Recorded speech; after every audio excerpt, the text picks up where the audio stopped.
have Jo Sides. She is a native of Mobile who lives and works on the Eastern Shore. She says, as the owner of a bookkeeping company, she provides order and clarity for her clients, ensuring that everything is done just as it should be. But as a reader, she looks for confusing and out-of-the-box writings that feed her curiosity. She sees books as more than just stories or useful knowledge. They are invitations to think more deeply, to consider new perspectives, and to engage with ideas beyond her own. In a world that often feels rushed and controlled, reading offers her a steady place to slow down, shift her focus, and connect more deeply with people, fictional and real ones. She feels that having healthy conversations with people, sometimes imaginary ones, is the best way to step beyond her own perspective and consider ideas outside her personal experience, which is easily put into practice by sharing what she reads. Today, she is delighted to share with us a novel by John Irving, an author whose sometimes taboo writing topics frequently stir up lively conversation. And Jo has not given us any personal information, but her husband is in the audience today. She could at least have mentioned him, I think, but I'll let her do that if she wants to. So please help me welcome Jo Sides.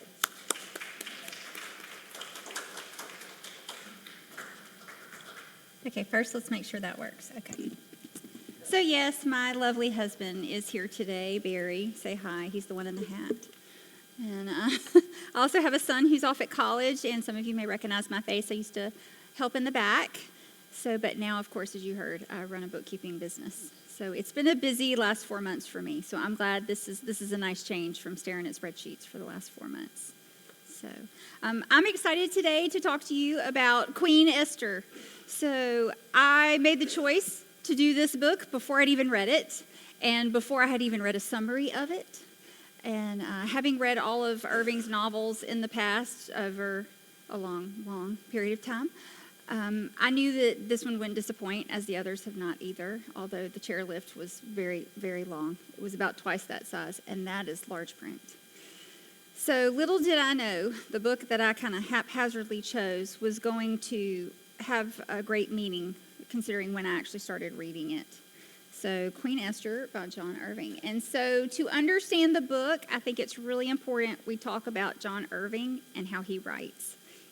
Show of hands, who in here has read something by John Irving? Okay, good. So y'all aren't here. Okay. If it's been a while, you might remember whatever you read. His stories tend to kind of meander a little bit.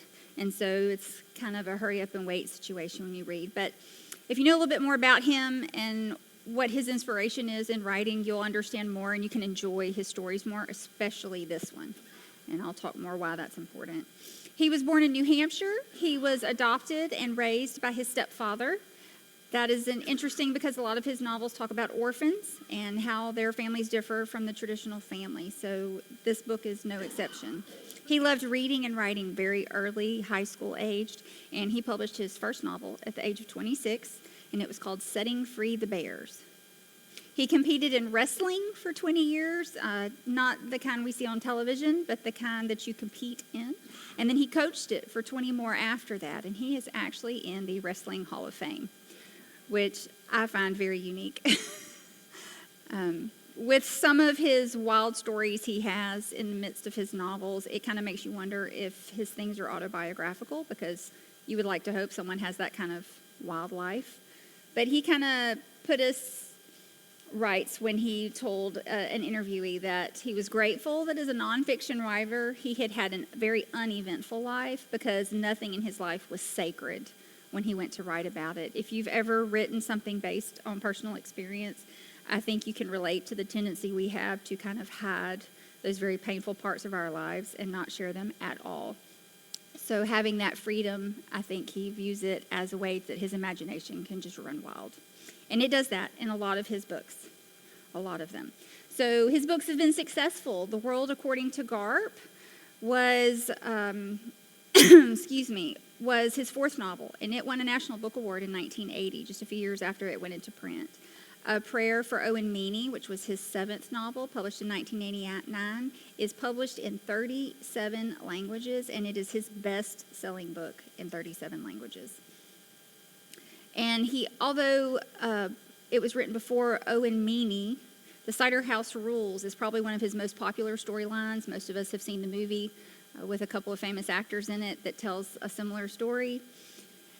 And it actually won an Oscar for the screenplay that he wrote back in 2000. So with all the success of his books, I expected to hear these really resounding reviews from critics, individuals, and people in the publishing world, and that was not the case. And I think that had a lot to do with the way he writes and the subjects he writes about. So some of the good things people had to say was that his characters are very complex. They really get depth with still in this kind of rambling kind of way in his stories. So I think that's hard to tackle when you do it that way. And he also spans a large amount of time in a lot of his books. That's hard to do too when you're crossing generations and generations. The Daily Mail called him the voice of social justice. Siri agrees with me. Voice of social justice in the fact that he talks about some topics that really focus on minorities and how they're affected in our communities. And so I like that he is a champion of things that other people maybe keep quiet. Some of the bad reviews talked about kind of an uneven pacing, and that's where I was talking about where he kind of meanders through his stories. So you kind of hurry up and get to something, and you have these great experiences, and then you're kind of sitting and waiting as you go through. Some people also said it was an unfocused narrative. He shifts between characters, and those different shifts still drive the story along, but I think sometimes people are very used to having one solid character as if they're watching a movie from someone's point of view and they're watching it go through. That led them to say he was lazy and repetitive. I didn't agree with that at all. I just put Goodreads on here for that quote because it was so many people that kept saying the same thing over and over again, and then I realized it wasn't anyone in the publishing world. These were individuals that probably hadn't read more of his novels and weren't used to that kind of flow in the writing. I read critical yet healthy conversations between people on forums and boards and listened to conversations, and they were great conversations about reproductive rights, feminism, immigration and displacement, things that are in his books, faith and cultural identity, historical trauma, family trauma, and so many moral complexities that are well beyond my understanding.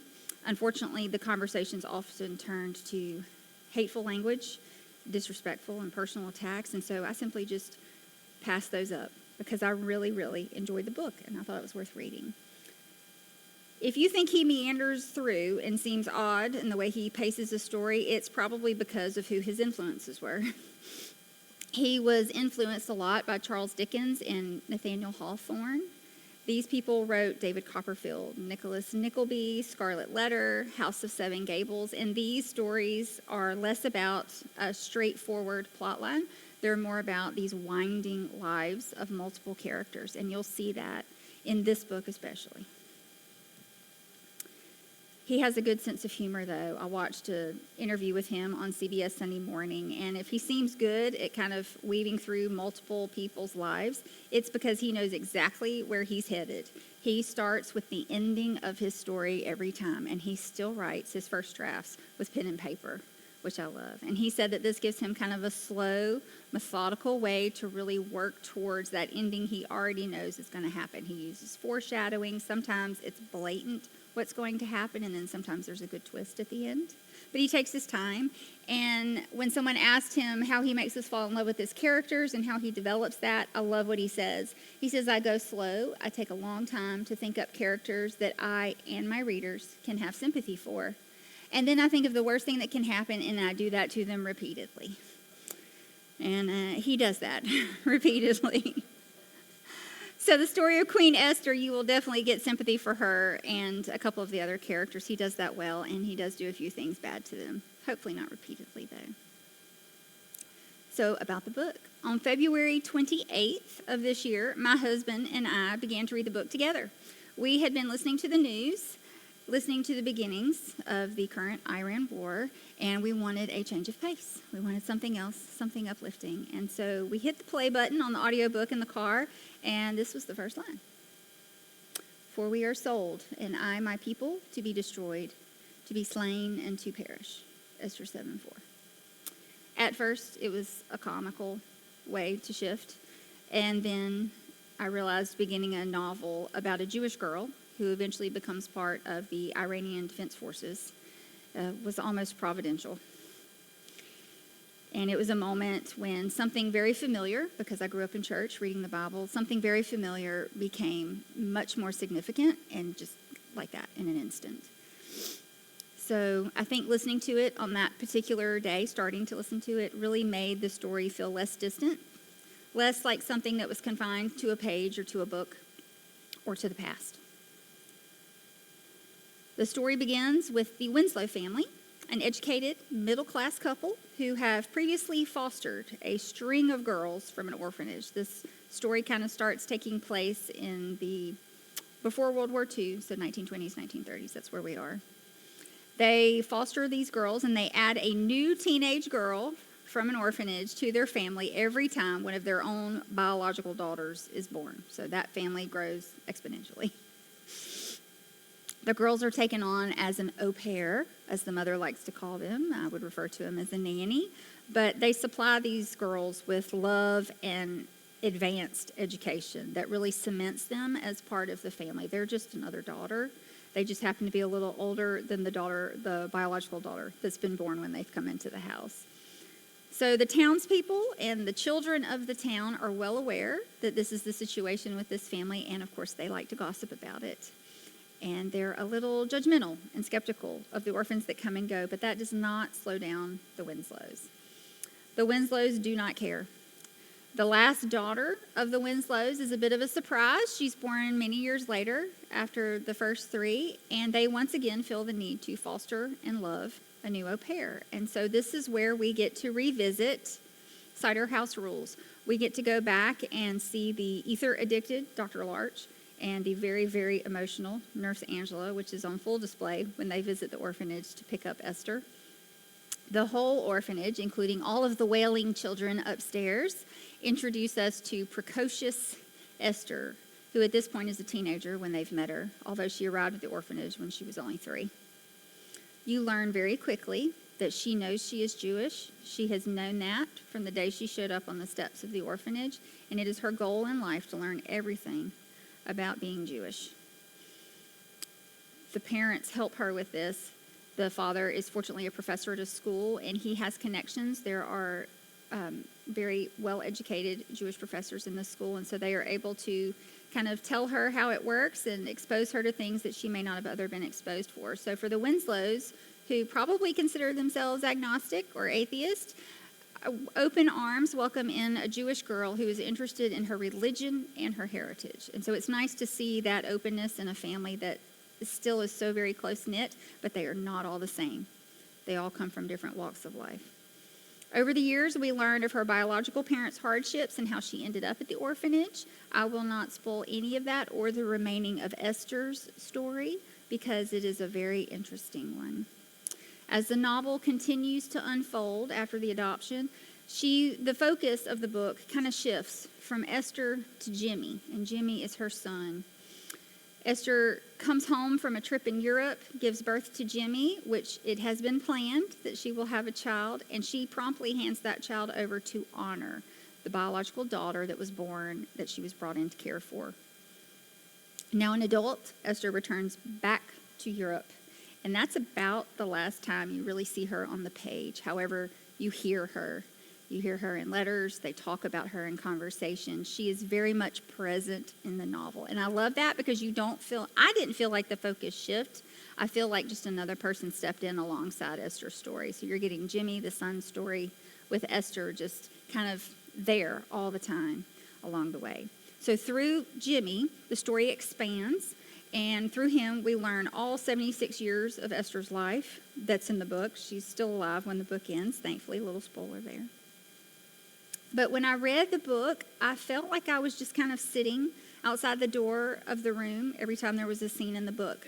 There were relationships and family dynamics, complicated family dynamics that were very openly on display in the book. And you get to see that and you get to see the people interact, and I really enjoyed that. The Winslow family is loving, and you feel like you're part of the family as you watch Jimmy explore his life and hear about Esther's beginnings. It is heartbreaking and exciting all at the same time. Having that kind of generational perspective as it shifts from Esther to Jimmy, and then Jimmy as he grows up and becomes a writer himself. To see that kind of continues to shape the present. It just kind of morphs in from generation to generation. You see it just kind of change and shift. And it's in ways that are subtle, but you can feel how significant those things are at the end of the novel.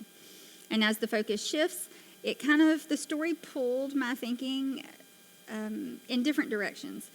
It made me think more deeply about subjects that I'm not afraid of, but that often just don't come up in conversation. You don't really get to explore the depth of those conversations because they can be uncomfortable for a lot of people. Some of those conversations are listed on the screen here, and I'm just going to run through them real quick. The Winslow family did not fit into a traditional family mold, with 4 adopted or fostered daughters plus 4 biological daughters, and then a grandson in the house as well, and a mom and a dad, all of whom have very different personalities and different goals and dreams. There is still a deep sense of loyalty and connection between every family member, well across the generations. The story asked me to reconsider what defines a family. I grew up in a very traditional household.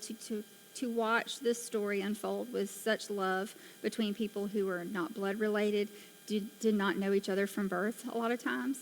It's wonderful to watch. I have 2 adopted cousins who I watched grow up in a similar household, and so it really is like that in real life. It's not just in a story. It really happens that way. So the story asked me to reconsider that and to see what makes 11 unique people kind of form that deep, united connection and feel whole as a family. The return that the book makes to St. Cloud's orphanage inside our house rules once again had me reconsidering how abandonment and longing can shape a person's future self. To be an orphan, and these girls were fostered into this family, they weren't even adopted, and I know for orphans that there's a difference in that to them. But to watch the love that the Winslows give them, because there's not a difference to them, whether they fostered or adopted, that was just a legal term to them. They were family, every single one of them. The judgment and anti-Semitism that is on display towards Esther, from the moment she enters the page, it is there, and it is there through the entire story as we go through World War II, the Vietnam War, and an Iran War. It is there. It is evident on the page. If that is a trigger topic for you, I would recommend you have someone else tell you more in depth about the story before you read it, because it is worth reading. The judgment, though, that we see is a reminder to me that not everyone practices kindness and grace and acceptance, and that's something I like to see everywhere, and I do it myself. So it was a reminder that we live in a cruel world sometimes. And that's what makes John Irving's books good. The reality of it, he doesn't talk about, he gave in an interview, he doesn't talk about political subjects because they're political. He talks about what he wants to talk about, and he doesn't shy away from the conversations when people start asking him questions. And that's kind of the way I am. I'm never opposed to talking about something. I'm not going to poke a bear with a stick, but I definitely will talk about it. And he's the same way. So kindred spirit there, I guess. Esther takes a journey back to Europe and eventually ends up in Israel, and that showed a very strong desire for her to belong, having come from where she came from, and then to finally end up where she felt like she was part of where she should be. She had a strong sense to belong to not only a family, but to a cause and to a faith and to a people, the Jewish people, and she gets that in the end, I believe. Also on display are different approaches to motherhood. So we have adoptive mothers, surrogate mothers, mothers who don't want to be mothers, mothers who just want to have babies but don't want to raise babies, and mothers who want to raise babies but don't want to have babies. And so it's interesting how they all approach it, and those different ways all produce vibrant, confident children, even the ones who came out of the orphanage. So it's nice to know that my own approach to motherhood is not going to mess up my child too terribly. It makes me feel better about myself and how I raised my son. And last, when the characters had to choose between safety versus destiny, and you see that in multiple characters, not just our main ones that come across the page, they really have to choose between what they think they were born for and destined for, and what will keep them and their families safe. You will see this in the character Honor. She is the woman that raises Jimmy from day one. You will see what she does as a mother to keep her son safe and to keep herself safe. Her character, she's not a main one, so I'll tell you a little more about her. Her character does not want to have a baby. She wants to raise a child. And so that is why Esther decides to take that part on for her. And it's interesting to see what someone who is not biologically ready will go through, what they'll put themselves through, and what they'll put their child through for everyone to come out on the end safe and secure. So be on the lookout for that when you read it. It was interesting to see who else makes choices between safety versus destiny. And I thought I would know because there is foreshadowing in his books, like there always is. But there were some surprising choices at the end. And even on the last page, there was new information and new hopes shared on the very last page of the book. So I always felt like I wanted more story. Although he did say that after his last book, he was going to try to write shorter stories. So I do appreciate that. This is 600 pages, but like I said, it's large print, so it's definitely shorter than the last one he wrote, which was 900 pages, small print. So I was glad to see a shorter one, but I would have liked more. I would have liked to have maybe gone into present day with Esther's character to know where she would have been by now. So if you're ready to experience all of these feelings and all of these great things, emotional depth that he is so good at writing about, compassion and understanding from characters that just really expand all across different avenues of life, different ways they think. And there's a lack of compassion too, and a lack of curiosity in characters too. And so it's good to see that contrast written on a page. Very much black and white, you can see the contrast. Fresh perspectives on things. He does have a way of presenting subject matters that maybe I have no experience or knowledge of. And so it was interesting, and that goes with very personal subjects, as in relations in a bedroom, and into very public settings, a mother raising her child in the park and things like that. There were moments of hysterical parental humor, that's why I use that word. That's the only way I know how to describe it. It's not that the father and mother are humorous, it's that there's a ridiculousness to them that doesn't come across as silly on the page. And I don't really know how to explain that better, other than the dad is a professor and he's very much loves literature. That's what he teaches in the school. And so he uses literature to guide his children down a good moral path. But he doesn't necessarily use what I would consider these great moral teachings in literature. He uses all kinds of novels that you wouldn't think about. And so that's interesting to watch, and it becomes comical because he is constantly bringing up literature. So if you love all types of literature, you're going to love that character. The mom, on the other hand, is very much the more passive, easygoing, complimentary personality to dad, and yet again, we see that type of motherhood in her to raise multiple different types of daughters with different personalities and how well she does that. And you get a lot of that through just the feeling in a story. It's not necessarily dialogue you'll see with her interacting with each other children, but you're going to feel it in the warmness and closeness of the family that Irving can write very well. There's resilience and survival. There's political awareness, of course, based off of when I started reading it and the topic of where Esther ends up and her drive to be part of the new Palestine and those things that are happening at the time in her life. It was interesting. It really made me go back and redo a whole history lesson. My husband, who's much more into that type of history, was able to definitely give me the Cliff Notes so that I understood better what she was struggling with. So if you don't know a lot about the establishment of Israel back in the late 40s, shortly after World War II, and extending into the 90s and everything they went through, I suggest you beef up on your history. It'll make the story even more valuable. She searches for identity, Esther does, through the entire book. I feel like she gets it in the end. And she doesn't have all her body parts when she gets to the end, and she still knows who she is, and she still feels like she's where she should be. So keep that in mind. The complexity of the relationships is my favorite part. That kind of waltzing through different lives with different people that Irving does really gives you a depth to people and makes a very, very expansive story. I mean, we cross the Atlantic multiple times in the story. Esther does. Crosses the Atlantic. And then Jimmy crosses the Atlantic a couple of times. And so we're not only getting countries and travel in different periods of time, we're getting the way a family looks in the 20s, 30s, and then we're getting the way a family looks in the 70s and 80s, the loss of parents, the loss of loved ones, the gaining of children. It is a huge story filled with everything that we experience in everyday life, and it's just magnified in black and white on the page. In the end, you're going to do a lot of moral reflection. You're going to think about the choices you've made and how they compare to the choices people made in the books. You're going to think about, it's a thought-provoking book.